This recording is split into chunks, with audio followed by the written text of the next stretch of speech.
This is TWiT. Twitter's a particularly problematic place because of the nature of Twitter. And Jeff, you've been bitching about Professor Jeff Jarvis. You didn't have to say his name, did you? You know, I looked at the account. I don't understand how anybody could think that that was you. The guy's wearing a beer hat. Here's the case. Here's the case. No, here's the case. Well, people put up silly pictures on Twitter, pictures. So it is my name. I can't imagine you doing that. It shouldn't be your name, I agree. It is my name, and that is the problem. And so, out of nowhere, he went on and attacked Nassim Taleb, who is a very prominent author and economist. I've met him. I have mutual friends. He attacks him. Now, you don't expect Taleb to have to stop and do a textual and biographical analysis of who this is. Well, somebody with his name is coming in and is attacking, and Taleb goes back at him, and everybody laughs because, oh, he's attacking the troll like he's real, right? So Taleb thinks it's friggin' me. He's using my name.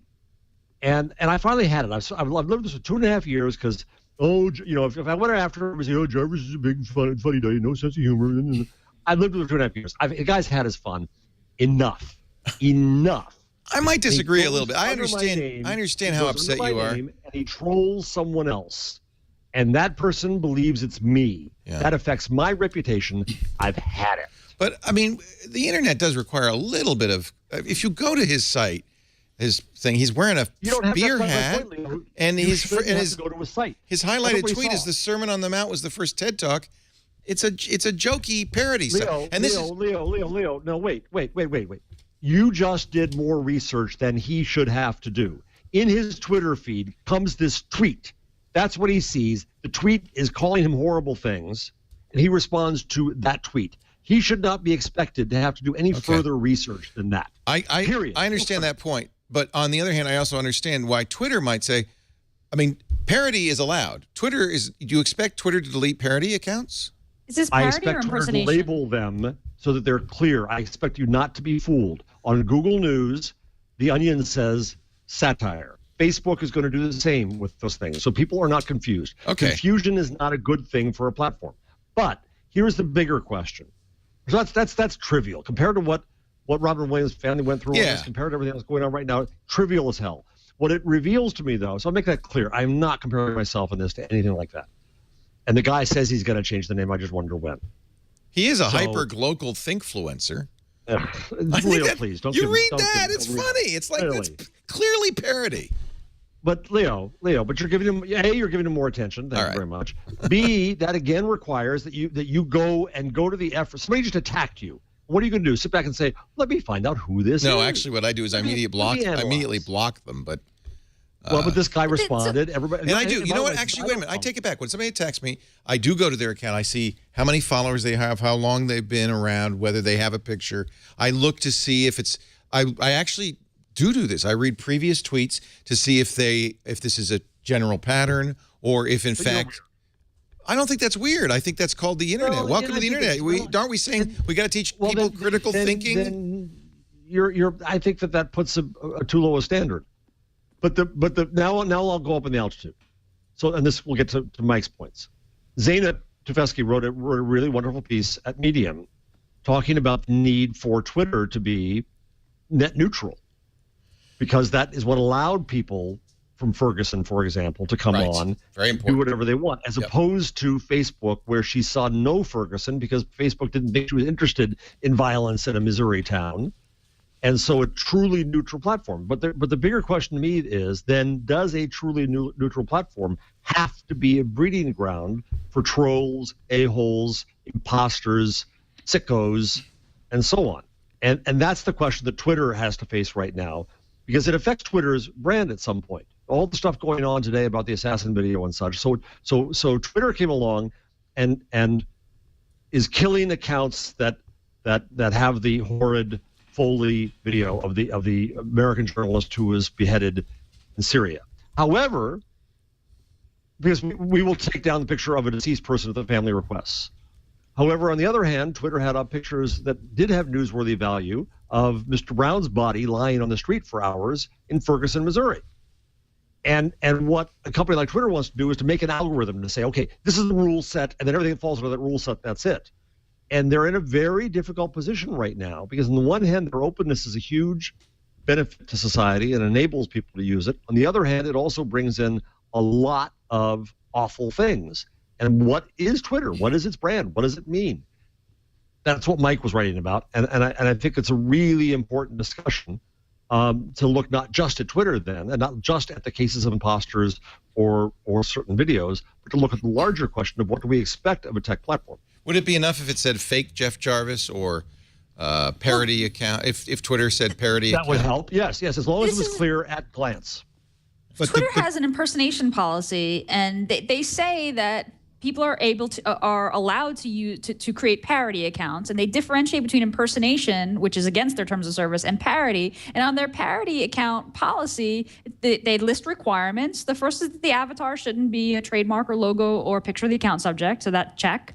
But the account name, the name should not be the exact name of the account subject without some other distinguishing word, such as not, fake, or fan. Like fake Steve Jobs, for instance. Yeah. Right. The bio should include a And statement. so this doesn't, I am in fact a professor, and my name is Jeff Jarvis. Is it Jeff H. Right. Jarvis? Yeah, that's not enough. An H in the H there. doesn't make a difference. Okay. And the bio should have this is a parody, this is a fan page. So I tell you, Jeff, I think that you have reason to report this person as a violation of their impersonation policy. I went to an executive at Twitter and I said, when this episode happened, and I said, I've had it. And they came back to me and they said, well, you have to fill out the form. And the form, by the way, says we're going to share this with the person. And so then I sit back and I say, okay, what's going to happen? It's exactly what happened to me when I complained about it publicly. I get tons of people saying, oh, you're just a, stick in the mud asshole. And so I end up worse off. Lisa, we have a number of parody or impersonating, depending on your point of view, accounts of our hosts. We report them in every case, right? None of them have ever been taken down. No, that's not true. Some have. But it takes for a long time. It takes a long It's time. a long process. It took us 4 complaints to get. We just got 1 suspended. There's been one for me for years, right? But we've never tried to take that down. Okay. Yeah, I don't really care. Everyone we've tried to take down, we've successfully taken down. Oh, good. Okay. So Twitter does respond slowly. Yeah, but the problem is, if I get something taken down, then I'm going to get more blowback. And the bigger question is, what is Twitter's policy? Whether I report it or not, what's their real policy on these things? What's their view? So the same with, and again, I'm not comparing this little tiny trivial bullshit, BS, with the far more serious things going on. And that's why I want to get past How is this different from the right to be forgotten?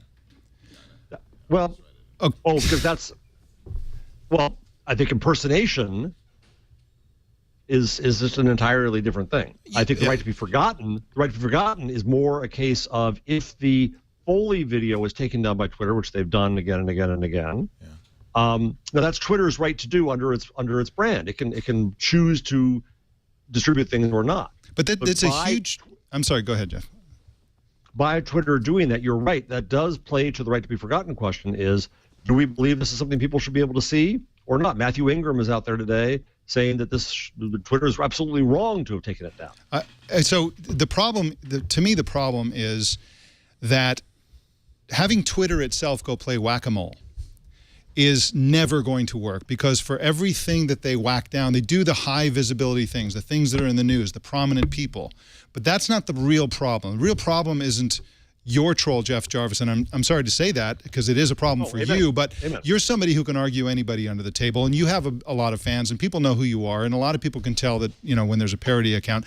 The real problem is that there are certain, okay, it has to be said that the vast majority of people don't have troll troubles, right? The vast majority of people use Twitter, and everything's fine, but there are certain people who are vulnerable to trolls, namely women, transgender people who live in conservative societies, young people, people who are in crisis, like Robin Williams' daughter, and celebrities, famous people of any kind, like you, Jeff. And so those are the kinds of people. But those are the kinds of people who have troll trouble, and the real problem isn't a fake account. Like I see somebody, and they will mention me with the @ symbol on Twitter, and I see it, and I go to the site, and I say, oh, they have 3 followers. I'm the only one seeing this, and it's not a problem. The real problem is when somebody goes and they want to be a public person, they don't want to hide. They want to become like Jeff. They want to become influential. They want to become a public intellectual or public whatever they want to become. And what's happening is that women and other people are leaving social media altogether. And and my point of my column is that it's not a social media problem. It's a Twitter problem specifically, and it's a structural problem. And here's the problem. Right. I agree, because we don't see this in other places to anywhere near this This is the degree. important thing. This is why I wanted Mike on the show. Exactly was this, because this is a really good point he's about to make. And it's a subtle. The mechanics of it feel subtle, but I'm just going to say it very plainly. On a site like Google+, which is probably the best site for controlling trolls, Facebook is pretty good too, and you compare that against Twitter, on Google+, you control the conversation that results from your posts. You can boot anybody out of that conversation. You can block anybody. Block them, and they will no longer see your And when posts. you block them, they can never comment on any of your posts again. On Twitter, you don't control the conversation that results. The conversation is out there. It's a difference between having a cocktail party in your home with invited guests on the one hand, and having a big scream fest and shouting match across the street and across the neighborhoods on the other. In the one case you can control it, in the other you can't. Remember when Google forced YouTube users to use a Google Plus login? The YouTube community was flipping out, and I had a lot of arguments about how great the troll control was on Google Plus. And to make my point, I went to the biggest troll I could find on YouTube, and I said, I want all the trolls to come to my account and try to troll me on this message. And I can promise every single person reading this, there will be no trolls on this message board, not one. And there isn't. It's still there, 381 messages. You just go through them and block the ones. Yeah, nobody even dared, because they know. I'll just block them. What's the point? I mean, it's so easy to do. And when you block somebody, you block them forever. And that's a structural problem with Twitter. And so it's really my message to everybody out there who feels like you've been trolled. I mean, it can be horrible to be trolled, especially if you don't have the scar tissue that we have. It takes years to develop that kind of resistance to these kinds of attacks. Don't leave social media. Just leave Twitter. Amen.